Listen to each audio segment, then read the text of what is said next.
TDS क्यों काटा जाता है?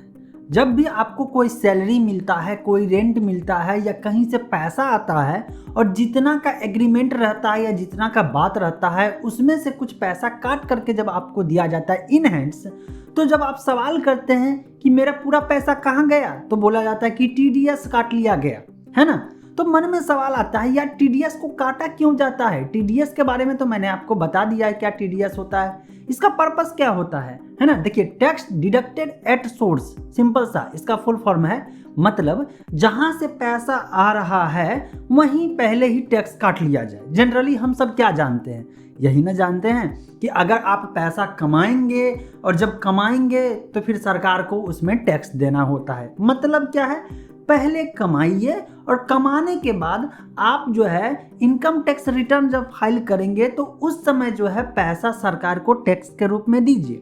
लेकिन होता क्या है, आप देखे होइएगा अपने आसपास के लोगों में कि पैसा तो बहुत कमाते हैं, उसके पास पैसा है, लेकिन वो जो है टैक्स देता ही नहीं है। अब आपके मन में आता है भाई यार छोटा बहुत थोड़ा जो है कमा रहा है कोई सैलरी में, वो टैक्स दे रहा है, लेकिन जिसके पास बढ़िया बढ़िया 4 व्हीलर गाड़ी है और टैक्स नहीं दे रहा है। तो इसी के लिए गवर्नमेंट ने टीडीएस जो है इसको इंट्रोड्यूस किया था कि टीडीएस का मतलब है कि जिस समय पैसा आएगा उसी समय टैक्स काट लिया जाए। अब देखिए, मान लीजिए कि आप कमा रहे हैं साल में मात्र 2 लाख रुपया, ठीक है, मात्र 2 लाख रुपया कमा रहे हैं, लेकिन कोई कमा रहा है साल में 20 लाख रुपया। अब जो भी पैसा, मान लीजिए एक एग्जाम्पल पे कि आपका कोई बिल्डिंग है जिसको आप किसी कंपनी के थ्रू एग्रीमेंट करके रेंट पे दे रहे हैं, और जैसे ही वो पैसा देगा तो ये कैसे पता चलेगा कि आपका कमाई सालाना 2 लाख है या 20 लाख है? बाद में आप टैक्स भरेंगे या नहीं भरेंगे? तो सरकार ने सोचा यार एक काम करते हैं, जैसे पैसा जाएगा ना उसी पे पहले टैक्स बांध देना है, पहले ही टैक्स काट लो, अनुमान करके कैटेगरी वाइज जो है इतना परसेंटेज काट लिया जाए। मान लीजिए कि 10% काट लिया गया या कोई 20% कहीं पे काट लिया गया। एक एग्जांपल के तौर पे मैं बता रहा हूँ, कैटेगरीज वाइज जो है परसेंटेज चेंज होता रहता है, किस काम के लिए किस पे कितना परसेंटेज टीडीएस लगेगा। तो सवाल यह है कि टीडीएस काटा क्यों जाता है? सरकार ये चाहती है कि जो पैसा जो है बाद में जो है टैक्स पेयर जो है टैक्स नहीं देता है, मैं टीडीएस पहले काट लूंगा, टैक्स पहले ले लूंगा, तो उस पैसे को रिटर्न लेने के लिए अगर कोई टैक्स के दायरे में नहीं आता है और उसका टीडीएस कटा हुआ है तो क्या करेगा, वो इनकम टैक्स रिटर्न फाइल करेगा। जब रिटर्न फाइल करेगा वहां पे मेंशन करेगा कि वो जो है जेन्युइन में कितना कमाया है, और उसके अनुसार से जो कैलकुलेट करने के बाद अगर उसे लगता है कि मुझे टैक्स देना चाहिए और पहले से एडवांस में जो पैसा जमा है उसमें से वो माइनस होगा, और इसके बाद भी बच जाता है तो वो रखा हुआ पैसा जो सरकार के पास है वो आपके पास बैंक अकाउंट में रिटर्न आएगा। और अगर उससे ज़्यादा जो है आपके ऊपर टैक्स लायबिलिटी बन जाता है तो आप पहले से पैसा जमा किए हुए हैं, सपोज डेट कि आप जो है 10,000 रुपया टीडीएस कटा हुआ है आपका और वो अगले सरकार के अकाउंट में जमा है, एक एग्जाम्पल के तौर पे, और आपके ऊपर 20,000 का टैक्स लायबिलिटी बना, तो अब 10,000 पहले से जमा है, 10,000 और दीजिए और बात खत्म। और अगर जीरो लायबिलिटी आपका बनता है तो 10,000 पहले से जमा है, पूरा आईटीआर फाइल किए, उसमें मेंशन किए, पता चला कि आप ऐसे स्लैब में आए कि आपको टैक्स नहीं लगेगा, तो वो जो एडवांस पैसा जमा है वो रिटर्न आपके अकाउंट में हो जाएगा। सिंपल फंडा है कि बाद में जो टैक्स पेयर आम आदमी जो है टैक्स देगा या नहीं देगा, बताने आएगा नहीं बताने आएगा, इस झंझट से फ्री हो जाता है। अब सपोज कि कोई पैसा वाला आदमी है, अब वो क्या किया है, वो बिल्डिंग बना करके रखा हुआ है और उसको रेंट पे दे दिया।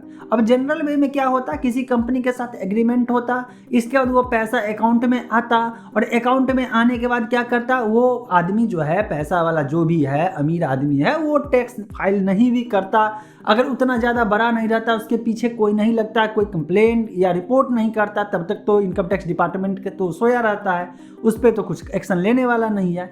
ऐसे में टीडीएस जो है रेंट से आ रहा है, पहले ही काट लिया, अब पैसा चूंकि कट के सरकार के अकाउंट में जमा है, तो ऐसे में होगा क्या कि ये आदमी उस पैसे को लेने के लिए आईटीआर फाइल करेगा या नहीं तो छोड़ देगा तो टीडीएस सरकार के पास ही पैसा जमा रहेगा। और ओवरऑल सरकार क्या चाहती है कि टैक्स मुझे आता रहे।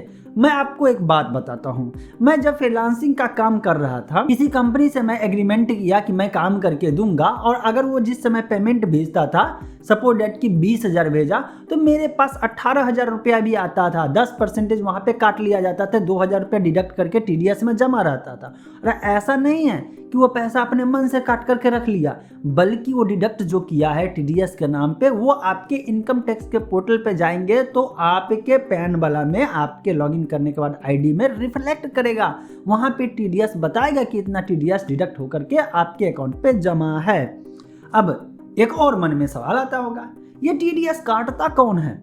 सरकार खुद से काटती है क्या कोई और? तो बात यह है कि जो आदमी पैसा भेजेगा, टीडीएस का फुल फॉर्म है टैक्स डिडक्टेड एट सोर्स, तो जो सोर्स है पैसा आने का, उसका काम होता है कि आपके अमाउंट पे, मान लीजिए रेंट अगर वो आपको दे रहा है, आप जो है कोई बिल्डिंग दिए हुए किसी को रेंट पे, किसी कंपनी को, वो आपको जो पैसा भेजेगा तो वो भेजने से पहले जो उसका टीडीएस के स्लैब में आता है कितना परसेंटेज काटना है, वो डिडक्ट करके इसके बाद आपको भेजेगा। और वो पैसा उस कंपनी का काम है कि टीडीएस जो लिया है वो सरकार को जमा कर दे और रिपोर्ट कर दे।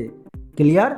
अगर मान लीजिए आपका सैलरी ज़्यादा हो जाता है, इतना हो जाता है कि इनकम टैक्स के जो स्लैब में आना चाहिए उससे ज़्यादा आपका मंथली जो है पेमेंट आना होता है अगर, तो ये जो आपका जो कंपनी है जिसमें आप जॉब कर रहे हैं, उसका काम होता है कि वो टीडीएस काट करके आपको सैलरी हाथ में देगा और बाद में आप आईटीआर फाइल करिए। टीडीएस ज़्यादा जमा हो चुका है ऑलरेडी, एक तरह से एडवांस में टैक्स जैसे जमा होता है ऐसे समझ लीजिए, है ना। अब जो है आपको टैक्स लायबिलिटी कम बना, टीडीएस रिफंड मिलेगा। आप बराबर न्यूज़ सुने होइएगा कुछ दिनों पहले कि हो ये रहा था, लोग फर्जी जो है वहाँ पे टीडीएस रिटर्न लेने के लिए बिल लगाते हैं ताकि वो पैसा टीडीएस में जो कटा हुआ है वो रिफंड मिल सके। और बहुत लोगों का तो इसमें अप्रूव्ड भी हो जाता है, लेकिन बहुत लोग फंस भी जाते हैं जिसका टीडीएस रिफंड नहीं मिलता है। तो टीडीएस रिफंड कराने के लिए आज के डेट में बहुत लोग बहुत अतिक्रम करते रहते हैं। फर्जी रेंट वाला जो है प्रूफ लगा देते हैं, फर्जी किसी का आदमी का जो बुजुर्ग है उसका पैन नंबर लगा करके उसको पैसा इतना देना है, और इस तरह से बिल जनरेट करके लोग कर रहे हैं। तो इनकम टैक्स डिपार्टमेंट की ये जिम्मेदारी है, ये जिम्मेदारी उसको लेना पड़ेगा। वो अप्रूव्ड करने से पहले अच्छे से समझ ले और हो सके तो वैलिडेट कर सके। लेकिन इतने बड़े लेवल पे जो है वैलिडेट करने में गवर्नमेंट को भी, डिपार्टमेंट को भी बहुत ज़्यादा दिक्कत होता है। तो अब आपके मन में वो जो सवाल चल रहा था कि टीडीएस डिडक्ट क्यों किया जाता है, ये डाउट क्लियर हो गया? अगर ये डाउट क्लियर हो गया तो इस वीडियो को अपने आसपास के लोगों को शेयर करके उनकी जानकारी बढ़ाइए, वो भी जाने कि टीडीएस जो है काटा क्यों जा जाता है, टीडीएस से पैसा डिडक्ट क्यों होता है। वैसे ये बताइए, आप जॉब कर रहे हैं या आपका खुद का बिजनेस है, सेल्फ एम्प्लॉयड है, क्या है? नीचे कमेंट सेक्शन में जरूर मेंशन करें।